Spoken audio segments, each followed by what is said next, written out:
Counter TV ਦੇ ਇਸ ਖਾਸ ਪ੍ਰੋਗਰਾਮ ਦੇ ਵਿੱਚ ਤੁਹਾਡਾ ਦਰਸ਼ਕੋ ਸਵਾਗਤ ਹੈ। ਅੱਜ ਇਹ ਜਿਹੜਾ ਸਾਡਾ ਵਿਸ਼ੇਸ਼ ਪ੍ਰੋਗਰਾਮ ਹੈ, ਇਹ ਪੰਜਾਬ ਦੇ ਵਿੱਚ ਜਿਹੜੀ ਸਥਾਨਕ ਸਰਕਾਰ ਦੀਆਂ ਜਿਹੜੀਆਂ ਚੋਣਾਂ ਚੱਲ ਰਹੀਆਂ ਨੇ, ਨਗਰ ਪ੍ਰੀਸ਼ਦ ਤੇ ਨਗਰ ਕੌਂਸਲਾਂ ਦੀਆਂ, ਉਹਦੇ ਉੱਤੇ ਅਸੀਂ ਵਿਸ਼ੇਸ਼ ਚਰਚਾ ਕਰਨ ਦਾ ਅੱਜ ਇੱਕ ਉਪਰਾਲਾ ਕੀਤਾ ਹੈ।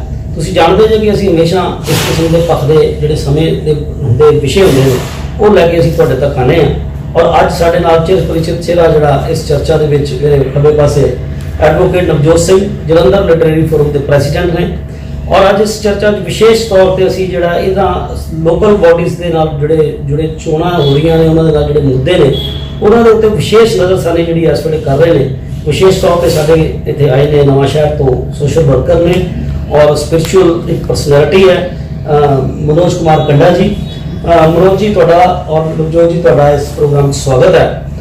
ਤੇ ਪ੍ਰੋਗਰਾਮ ਦੀ ਸ਼ੁਰੂਆਤ ਇਸ ਤਰੀਕੇ ਨਾਲ ਕਰਨਾ ਚਾਹੁੰਦੇ ਹਾਂ ਕਿਉਂਕਿ ਆਮ ਤੌਰ ਤੇ ਕੀ ਹੁੰਦਾ ਹੈ ਮਨੋਜ ਜੀ ਕਿ ਜਿਸ ਵੇਲੇ ਇਹ ਚੋਣਾਂ ਦਾ ਮੌਸਮ ਆਉਂਦਾ ਹੈ, ਚਾਹੇ ਉਹ ਵਿਧਾਨ ਸਭਾ ਦੀਆਂ ਹੋਣ, ਚਾਹੇ ਥੱਲੇ ਸਰਪੰਚ ਤੱਕ ਦੀਆਂ ਜਿਹੜੀਆਂ ਚੋਣਾਂ ਹੁੰਦੀਆਂ ਜਿਹਨੂੰ ਉਹ ਵੀ ਲੋਕਲ ਬੋਡੀ ਦਾ ਹਿੱਸਾ ਰਹਿੰਦੀਆਂ ਨੇ, ਜਾਂ ਫਿਰ ਜਿੱਦਾਂ ਅੱਜ ਕੱਲ੍ਹ ਸਾਡੇ ਕਈ ਜਗ੍ਹਾ ਦੇ ਉੱਤੇ ਨਗਰ ਕੌਂਸਲ ਔਰ ਨਗਰ ਨਿਗਮਾਂ ਦੀਆਂ ਚੋਣਾਂ ਹੋ ਰਹੀਆਂ ਨੇ, ਅਕਸਰ ਪੋਲੀਟੀਕਲ ਪਾਰਟੀਆਂ ਕੀ ਕਰਦੀਆਂ ਕਿ ਉਹ ਖਾਸ ਤੌਰ ਦੇ ਉੱਤੇ ਜਿਹੜਾ ਨੈਸ਼ਨਲ ਲੈਵਲ ਦੇ ਇਸ਼ੂਜ਼ ਨੂੰ ਲੈ ਕੇ ਜਾਂ ਸਟੇਟ ਲੈਵਲ ਦੇ ਇਸ਼ੂਜ਼ ਨੂੰ ਲੈ ਕੇ ਜਿਹੜੇ ਪੋਲੀਟੀਕਲ ਇਸ਼ੂਜ਼ ਹੁੰਦੇ ਆ ਉਹਨਾਂ ਨੂੰ ਲੈ ਕੇ ਚੋਣ ਲੜਨ ਦੀ ਕੋਸ਼ਿਸ਼ ਕਰਦੀਆਂ। ਔਰ ਇਸ ਸਾਰੇ ਮੁੱਦੇ ਦੇ ਵਿੱਚ, ਇਸ ਸਾਰੇ ਮਸਲੇ ਦੇ ਵਿੱਚ ਜਿਹੜਾ ਉਹ ਕਿਤੇ ਨਾ ਕਿਤੇ ਜਿਹੜੀਆਂ ਲੋਕਲ ਬਾਡੀਜ਼ ਦੇ ਹੋਂਦ ਜਿਹੜੀ ਹੈਗੀ ਹੈ, ਜਿਸ ਕਰਕੇ ਉਹ ਸਰਕਾਰਾਂ ਬਣਾਈਆਂ ਜਾਂਦੀਆਂ, ਉਹਨਾਂ ਦੇ ਜਿਹੜੇ ਮੂਲ ਮੁੱਦੇ ਹੁੰਦੇ ਆ ਜਾਂ ਜਿਹੜੇ ਉਹਦੇ ਨਾਲ ਜੁੜੇ ਵਿਕਾਸ ਦੇ ਜਿਹੜੇ ਕੰਮ ਹੁੰਦੇ ਆ, ਉਹਨਾਂ ਦੀ ਸਮੀਖਿਆ ਕਰਨ ਦਾ ਜਿਹੜਾ ਅਧਿਕਾਰ ਹੈ ਉਹ ਵੋਟਰਸ ਦੇ ਕੋਲ ਨਹੀਂ ਰਹਿੰਦਾ।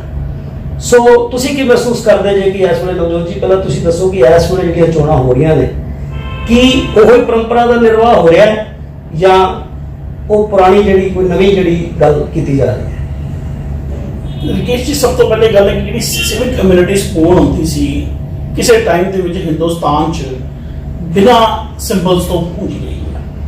ਔਰ ਜਦ ਹੁਣ ਪਾਰਟੀਆਂ ਆ ਗਈਆਂ, ਨੈਸ਼ਨਲ ਇਸ਼ੂਜ਼ ਵੀ ਆ ਗਏ ਹੈ, ਅਸੀਂ ਪੰਜਾਬ ਦਾ ਵੀ ਦੇਖ ਰਹੇ ਹਾਂ, ਕੁਝ ਹੋਰ ਫੈਕਟਰਸ ਵੀ ਉਹਦੇ ਵਿੱਚ ਹੁੰਦੇ ਹੈ। ਪਰ ਮੇਰਾ ਮੰਨਣਾ ਹੈ ਕਿ ਜਿਹੜੀ ਸਿਵਿਕ ਪੋਲਸ ਹੁੰਦੀਆਂ ਜਾਂ ਜਿਹਨੂੰ ਅਸੀਂ ਪੰਚਾਇਤੀ ਚੋਣਾਂ ਕਹਿੰਦੇ ਆ, ਮਿਊਨਿਸਪਲ ਚੋਣਾਂ ਕਹਿੰਦੇ ਆ, ਨਗਰ ਪਰਿਸ਼ਦ ਦੀ ਚੋਣਾਂ ਜਿਹੜੀਆਂ ਹੈ, ਇਹ ਚੋਣਾਂ ਲੋਕਲ ਮੁੱਦਿਆਂ ਨੂੰ ਲੈ ਕੇ ਜਾਂ ਉਸ ਪਾਰਟਿਕੂਲਰ ਵਾਰਡ ਜਿਹੜਾ ਹੈ ਜਾਂ ਉਸ ਪਾਰਟਿਕੂਲਰ ਜਿਹੜੀ ਸਿਟੀ ਹੈ ਉਹਦੀ ਲੋਕਲ ਸਮੱਸਿਆਵਾਂ ਨੂੰ ਲੈ ਕੇ ਹੋਣੀਆਂ ਚਾਹੀਦੀਆਂ। ਪਰ ਕਿਤੇ ਨਾ ਕਿਤੇ ਉਹ ਚੀਜ਼ ਜਿਹੜੀਆਂ ਅੱਜ ਦੀਆਂ ਚੋਣਾਂ ਜਿਹੜੀਆਂ ਹੁਣ 14 ਤਰੀਕ ਦੀਆਂ ਚੋਣਾਂ ਹੈ ਉਹਦੇ ਵਿੱਚ 100% ਨਜ਼ਰ ਨਹੀਂ ਆ ਰਹੀ। ਜੋ ਨਜ਼ਰ ਆ ਰਿਹਾ ਹੈ ਪ੍ਰਾਈਮਰ ਫੇਸ਼ੀਅਲ ਜਿਹਨੂੰ ਕਹਿੰਦੇ, ਜੇ ਅਸੀਂ ਉੱਤੋਂ ਦੇਖੀਏ ਤਾਂ ਬਾਕੀ ਮੁੱਦੇ ਵੀ ਇਹਦੇ ਵਿੱਚ ਹਾਈਲਾਈਟ ਹੋ ਰਹੇ ਨੇ। ਕਿਸੇ ਨਾ ਕਿਤੇ ਪੋਲੀਟੀਕਲ ਪਾਰਟੀਆਂ ਜਾਂ ਕੈਂਡੀਡੇਟ ਜਿਹੜੇ ਹੈਗੇ ਨੇ ਉਹ ਮੇਨ ਮੁੱਦਾ ਮਿਸ ਕਰ ਰਹੇ ਆ, ਕਿਉਂਕਿ ਸਿਵਿਕ ਕਮਿਊਨਿਟੀਜ਼ ਨੂੰ ਵੀ ਮੇਰੇ ਫਾਦਰ ਇੰਪਰੂਵਮੈਂਟ ਟਰਸਟ ਵੀ ਰਹੇ, ਕਾਰਪੋਰੇਸ਼ਨ ਦੇ ਨਾਲ ਵੀ ਜੁੜੇ ਰਹੇ। ਐਸੇ ਮੁੱਦੇ ਹੁੰਦੇ ਹੈ, ਕੌਂਸਲਰ ਜਾਂ ਹੁੰਦਾ ਹੈ, ਜਿਹੜਾ ਪੰਚਾਇਤ ਹੁੰਦਾ ਜਾਂ ਹੁੰਦਾ, ਉਹ ਇੱਕ ਪਰਿਵਾਰਕ ਮੈਂਬਰ ਵੀ ਹੁੰਦਾ ਹੈ, ਉਹਨੇ ਬਹੁਤ ਗਰਾਊਂਡ ਲੈਵਲ ਦੀ ਸਮੱਸਿਆਵਾਂ ਹੱਲ ਕਰਨੀਆਂ ਹੁੰਦੀਆਂ ਜਿਹਦੇ ਬਾਰੇ ਕਿ ਪੋਲੀਟੀਕਲ ਪਾਰਟੀਆਂ ਦੇ ਜਿਹੜੇ ਲੀਡਰ ਹੁੰਦੇ ਨੇ ਉਹ ਉਸ ਚੀਜ਼ ਬਾਰੇ ਜਾਣੂ ਨਹੀਂ ਹੁੰਦੇ, ਪਰ ਜਿਹੜੇ ਕੈਂਡੀਡੇਟ ਚੋਣ ਲੜ ਰਹੇ ਨੇ ਉਹ ਉਸ ਸਮੱਸਿਆਵਾਂ ਦੇ ਜਾਣੂ ਹੁੰਦੇ ਨੇ। ਸੋ ਮੇਰਾ ਇਹ ਮੰਨਣਾ ਹੈ ਕਿ ਸਾਰੀਆਂ ਪਾਰਟੀਆਂ ਨੂੰ ਹੋਰ 14 ਤਰੀਕ ਹਜੇ ਬਹੁਤ ਦੂਰ ਤਾਂ ਨਹੀਂ ਹੈ, ਨੇੜੇ ਹੈ, ਪਰ ਜਿੰਨਾ ਵੀ ਟਾਈਮ ਹੈ ਉਹ ਫੈਕਟਰ ਹਜੇ ਜਿਹੜੇ ਹੈ ਐਕਸਟਰਨਲ ਫੈਕਟਰਸ ਜਿਹਨੂੰ ਅਸੀਂ ਕਹਿ ਸਕਦੇ ਹਾਂ ਉਹ ਕਿਤੇ ਨਾ ਕਿਤੇ ਹਾਵੀ ਹੈ। ਸਿਵਿਕ ਕਮਿਊਨਿਟੀ ਫੈਕਟਰਸ ਨੂੰ ਮੋਰੇ ਆਉਣਾ ਚਾਹੀਦਾ ਹੈ, ਇਹ ਮੇਰਾ ਮੰਨਣਾ ਜੀ। ਇਸ ਵਿਸ਼ੇ ਤੇ ਜਿੱਦਾਂ ਇਹਨਾਂ ਨੇ ਗੱਲ ਕੀਤੀ ਨਵਜੋਤ ਜੀ ਨੇ ਕਿ ਜਿਹੜੇ ਲੋਕਲ ਇਸ਼ੂਜ਼ ਨੇ, ਜਿਹੜੇ ਡਿਵੈਲਪਮੈਂਟ ਨਾਲ ਜਿਹੜੇ ਜੁੜੇ ਇਸ਼ੂਜ਼ ਨੇ, ਇਹਨਾਂ ਦਾ ਇਹ ਇਸ ਵੇਲੇ ਇਹਨਾਂ ਨੇ ਆਬਜ਼ਰਵ ਕੀਤਾ ਹੈ ਕਿ ਇਹਨਾਂ ਚੋਣਾਂ ਦੇ ਵਿੱਚ ਵੀ ਜਿਹੜਾ ਇਹ ਇਸ਼ੂਜ਼ ਜਿਹੜੇ ਅੱਖੋਂ ਫਰੋਲੇ ਹੋ ਰਹੇ ਹੈ ਔਰ ਦੂਸਰੇ ਇਸ਼ੂਜ਼ ਨੂੰ ਅੱਗੇ ਲਿਆ ਕੇ ਇਸ ਕਿਸਮ ਦੀ ਜਿਹੜੀ ਚੋਣ ਨੂੰ ਜਿੱਤਣ ਦੀ ਜਿਹੜੀ ਸਟ੍ਰੈਟਜੀ ਹੁੰਦੀ ਹੈ ਉਹਦੇ ਉੱਤੇ ਲੋਕ ਚੱਲ ਰਹੇ ਆ। ਤੁਹਾਡਾ ਤੁਸੀਂ ਇਹਨੂੰ ਕਿਸ ਤਰ੍ਹਾਂ ਦੇਖਦੇ, ਕਿਉਂਕਿ ਤੁਸੀਂ ਤਾਂ ਬਹੁਤ ਡੀਪਲੀ ਇਸ ਚੋਣਾਂ ਨੂੰ ਦੇਖ ਰਹੇ ਨੇ, ਤੁਹਾਡਾ ਕੀ ਕਹਿਣਾ? ਮੇਰਾ ਤਾਂ ਇਹ ਮੰਨਣਾ ਹੈ ਕਿ ਜੀ ਸਾਡੇ ਦੇਸ਼ ਦਾ ਲੋਕਤੰਤਰ ਪੂਰੀ ਦੁਨੀਆ 'ਚ ਸਭ ਤੋਂ ਵੱਡਾ ਲੋਕਤੰਤਰ ਹੈ, ਪਹਿਲਾ। ਦੂਸਰੀ ਗੱਲ ਇਹ ਕਿ ਇੱਥੇ ਡਿਫਰੈਂਟ ਲੇਅਰਸ ਦੇ ਉੱਤੇ ਚੁਣਾਵ ਹੁੰਦੇ ਆ। ਇਹਦੀ ਡੈਮੋਕ੍ਰੇਸੀ ਜਿਹੜੀ ਸਾਡੇ ਦੇਸ਼ ਦੀ ਹੈ ਉਹਦੀਆਂ ਲੇਅਰਸ ਹੈ। ਇੱਕ ਰਾਸ਼ਟਰੀ ਚੁਣਾਵ ਹੁੰਦਾ ਹੈ, ਫਿਰ ਰਾਜ ਦਾ ਚੁਣਾਵ ਹੁੰਦਾ ਹੈ, ਫਿਰ ਨਗਰ ਨਿਗਮਾਂ ਦੇ ਚੁਣਾਵ ਹੁੰਦੇ ਨੇ, ਪਰਿਸ਼ਦਾਂ ਦੇ ਚੁਣਾਵ ਹੁੰਦੇ ਨੇ, ਕੌਂਸਲਰਾਂ ਦੇ ਚੁਣਾਵ ਹੁੰਦੇ ਨੇ, ਸਰਪੰਚਾਂ ਦੇ ਚੁਣਾਵ ਹੁੰਦੇ ਨੇ। ਸੋ ਇਹ ਜਿਹੜਾ ਸਾਡਾ ਦੇਸ਼ ਹੈ ਇਹਦੇ ਵਿੱਚ ਜਿਹੜੀਆਂ ਲੇਅਰਸ ਬਣੀਆਂ ਹੋਈਆਂ ਹੈ ਔਰ ਉਹ ਜਿਹੜੀਆਂ ਲੇਅਰਸ ਹੈ ਉਹ ਲੇਅਰਸ ਦੇ ਵਿੱਚ ਜਿਹੜੀਆਂ ਪੈਰਾਮੀਟਰਸ ਹੈ ਉਹ ਵੀ ਡਿਫਰੈਂਟ ਪੈਰਾਮੀਟਰਸ ਦਾ ਹੋਣਾ ਬਹੁਤ ਜ਼ਰੂਰੀ ਹੈ। ਇਹ ਕਹਿੰਦੇ ਸਾਨੂੰ ਅੱਛੇ ਕੈਂਡੀਡੇਟ ਨੂੰ ਅੱਗੇ ਲੈ ਕੇ ਆਉਣ ਲਈ ਪਾਰਟੀ ਤੋਂ ਉੱਪਰ ਉੱਠ ਕੇ ਸੋਚਣ ਦੀ ਵੀ ਜ਼ਰੂਰਤ ਪੈ ਜਾਂਦੀ ਹੈ ਕਿ ਉਹ ਇੱਕ ਸਮਾਜ ਲਈ ਅੱਛਾ ਵਿਅਕਤੀ ਹੈ, ਉਹ ਕੈਪੇਬਲ ਹੈ, ਫ੍ਰੀ ਹੈ, ਪੜ੍ਹਿਆ ਲਿਖਿਆ ਹੈ, ਕਰਪਸ਼ਨ ਨੂੰ ਪ੍ਰਮੋਟ ਨਹੀਂ ਕਰਦਾ ਹੈ, ਤਾਂ ਸਾਨੂੰ ਉਹਨੂੰ ਅੱਗੇ ਲੈ ਕੇ ਆਉਣਾ ਚਾਹੀਦਾ ਹੈ ਕਿਉਂਕਿ ਕਾਉਂਸਲਰ ਦੀ ਲੋੜ ਕਿਤੇ ਕੋਰਟ ਕਚਹਿਰੀ 'ਚ ਪੈ ਸਕਦੀ ਹੈ। क्या वो अवेलेबल है? क्या वो डमी ਤਾਂ ਨਹੀਂ ਬਣਿਆ ਹੋਇਆ, ਕੋਈ ਹਾਊਸਵਾਈਫ ਤਾਂ ਨਹੀਂ ਡਮੀ ਬਣ ਗਈ? क्या वो आप 24/7 ਤੁਹਾਡੇ ਨਾਲ ਖੜਨ ਵਾਲਾ ਹੈ? क्योंकि काउंसलर आजकल काउंसलर लिख रहे हैं मेरा वार्ड मेरा परिवार, क्योंकि उन्होंने जो परिवार जो परिवार कह रहे हैं शब्द यूज कर रहे हैं तो परिवार का मतलब यह है कि वो पहला अपने आप को रेडी रखे क्योंकि साडे परिवार से भी कोई समस्या आती है तो असं अपने परिवारिक मैंबर उस वेले देखते हैं। मेरा एक विचार है, ठीक है वोटर अलग अलग तरह के होंगे हैं लेकिन अगर वो कौंसल ने इलेक्शन के दिनों लाइट चलाई है तो मैं समझ वोटर भी इस चीज़ को समझते हैं कि इलेक्शन के दिन लाइट लगी है तो इस गल से छेती मतलब कि वोट जी है उन्होंने पै जाएगी।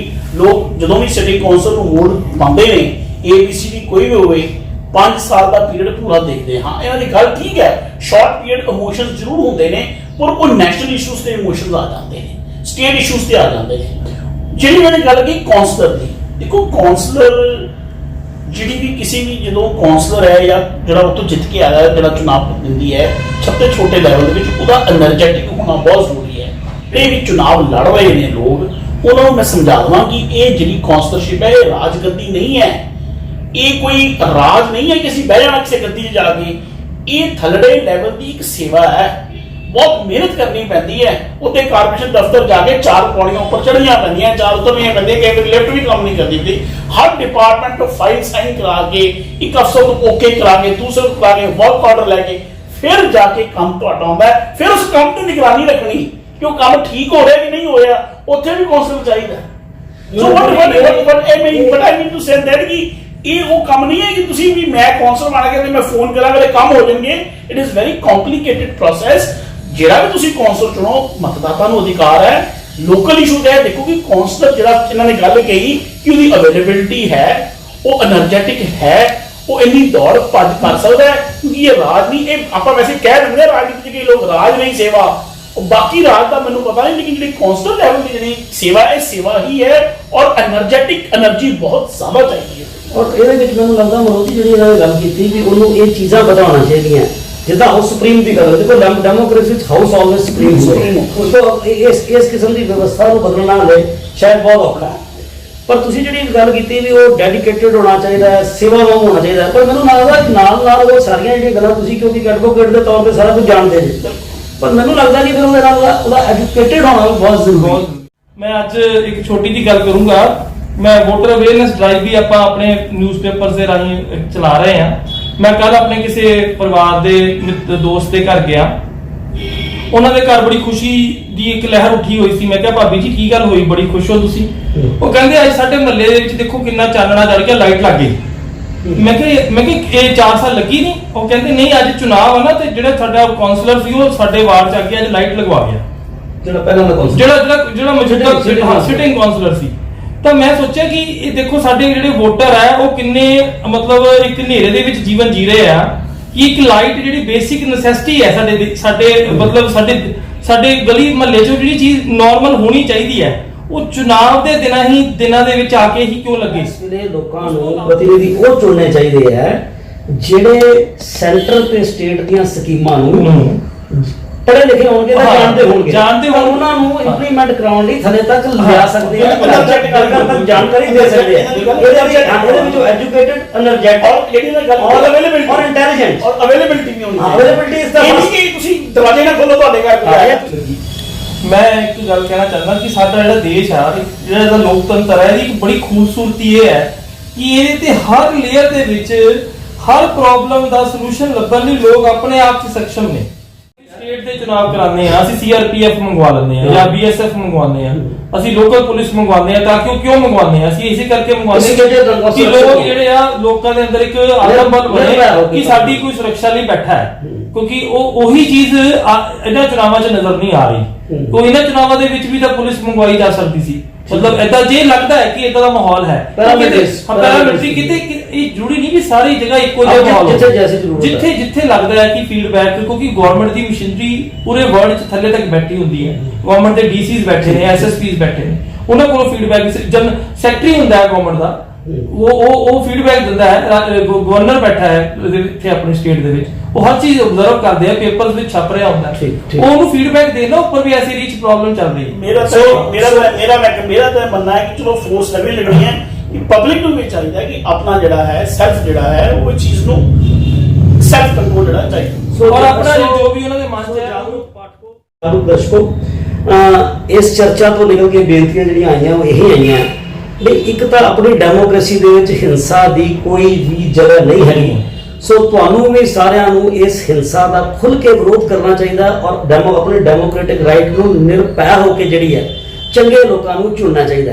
ਦੂਸਰਾ ਮੈਸੇਜ ਸਾਡੇ ਜਿਹੜੇ ਮਾਹਰ ਮਹਿਮਾਨ ਆਏ ਨੇ ਇਹਨਾਂ ਨੇ ਇਹ ਦਿੱਤਾ ਵੀ ਚੁਣਨ ਲੱਗਿਆਂ ਬੇਸ਼ੱਕ ਤੁਸੀਂ ਅੱਛੀ ਪਾਰਟੀ ਦੇਖੋ, ਕੰਪੈਰੀਜ਼ਨ ਕਰੋ ਕਿ ਕਿਹੜੀ ਪਾਰਟੀ ਵੀ ਚੰਗੀ ਹੈ, ਪਰ ਨਾਲ ਨਾਲ ਕਿਹੜਾ ਵਿਅਕਤੀ ਚੰਗਾ ਹੈ, ਉਹ ਐਜੂਕੇਟਿਡ ਹੋਣਾ ਚਾਹੀਦਾ ਹੈ, ਉਹ ਇੰਟੈਲੀਜੈਂਟ ਹੋਣਾ ਚਾਹੀਦਾ ਹੈ, ਉਹਦੀ ਅਵੇਲੇਬਿਲਿਟੀ ਹੋਣੀ ਚਾਹੀਦੀ ਹੈ, ਉਹ ਕਰਮਠ ਹੋਣਾ ਚਾਹੀਦਾ ਹੈ, ਸਮਰਪਿਤ ਹੋਣਾ ਚਾਹੀਦਾ, ਇੰਨਾ ਜਾਣਕਾਰ ਹੋਣਾ ਚਾਹੀਦਾ ਹੈ ਕਿ ਜਿਹੜੀਆਂ ਕੇਂਦਰ ਤੇ ਜਿਹੜੀਆਂ ਸਟੇਟ ਸਰਕਾਰਾਂ ਤੁਹਾਡੇ ਥਰੜੇ ਲੈਵਲ ਤੱਕ ਜਿਹੜੀਆਂ ਲੋਕਲ ਬਾਡੀਜ਼ ਦੀਆਂ ਸਰਕਾਰਾਂ ਤੱਕ ਦੀਆਂ ਜਿਹੜੀਆਂ, ਜਿੱਦਾਂ ਮਨੋਜ ਜੀ ਨੇ ਸਵੱਛ ਭਾਰਤ ਦਾ ਜ਼ਿਕਰ ਕੀਤਾ ਸੀ, ਕਈ ਜਗ੍ਹਾ ਸਟੇਡੀਅਮ ਵੀ ਬਣ ਰਹੇ ਨੇ ਖੇਲੋ ਇੰਡੀਆ ਦੇ ਵਿੱਚ ਜੀ, ਇਹਨਾਂ ਚੀਜ਼ਾਂ ਨੂੰ ਜਾਣਕਾਰੀ ਰੱਖਦੇ ਹੋਏ ਤੁਹਾਡੇ ਪ੍ਰਤੀਨਿਧੀ ਜਿਹੜੇ ਹੈ, ਜਿਹੜੀਆਂ ਸਾਡੀਆਂ ਸਰਕਾਰਾਂ ਹਰ ਘਰ ਲਈ ਸਕੀਮ ਬਣਾਉਂਦੀਆਂ ਨੇ, ਉਹ ਉਹਨਾਂ ਨੂੰ ਹਰ ਘਰ ਤੱਕ ਪਹੁੰਚਾਉਣ, ਉਹਨੂੰ ਅਮਲ 'ਚ ਲਿਆਉਣ, ਲੋਕਾਂ ਨੂੰ ਉਹਦਾ ਲਾਭ ਦਿਵਾਉਣ ਦੇ ਵਿੱਚ ਕਾਬਲ ਹੋਣ। ਤੁਹਾਡਾ ਬਹੁਤ ਬਹੁਤ ਧੰਨਵਾਦ ਮਨੋਜ ਜੀ, ਤੁਹਾਡਾ ਖਾਸ ਧੰਨਵਾਦ ਕਿਉਂਕਿ ਤੁਸੀਂ ਨਵਾਂ ਸ਼ਹਿਰ ਤੋਂ ਸਾਨੂੰ ਆ ਕੇ ਵਿਸ਼ੇਸ਼ ਸਮੇਂ ਦਿੱਤਾ ਹੈ। ਬਹੁਤ ਬਹੁਤ ਧੰਨਵਾਦ। ਪਿਆਰੇ ਦਰਸ਼ਕੋ, ਤੁਹਾਡਾ ਵੀ ਧੰਨਵਾਦ। ਇਦਾਂ ਹੀ ਸਾਡੇ ਇਹਨਾਂ ਪ੍ਰੋਗਰਾਮਾਂ ਨੂੰ ਵੇਖਦੇ ਰਹਿਣਾ। ਸਾਡੇ ਇਹਨਾਂ ਪ੍ਰੋਗਰਾਮਾਂ ਦੀ ਹਮੇਸ਼ਾ ਇਹ ਕੋਸ਼ਿਸ਼ ਹੁੰਦੀ ਹੈ ਕਿ ਅਸੀਂ ਤੁਹਾਨੂੰ ਜਾਗਰੂਕ ਕਰੀਏ, ਕਿਉਂਕਿ ਜਾਗਰੂਕ ਨਾਗਰਿਕ ਮਜ਼ਬੂਤ ਰਾਸ਼ਟਰ ਦੀ ਜਿਹੜੀ ਹੈ ਆਧਾਰ ਹੁੰਦਾ, ਨੀਂਹ ਹੁੰਦਾ। ਧੰਨਵਾਦ। ਜੈ ਭਾਰਤ।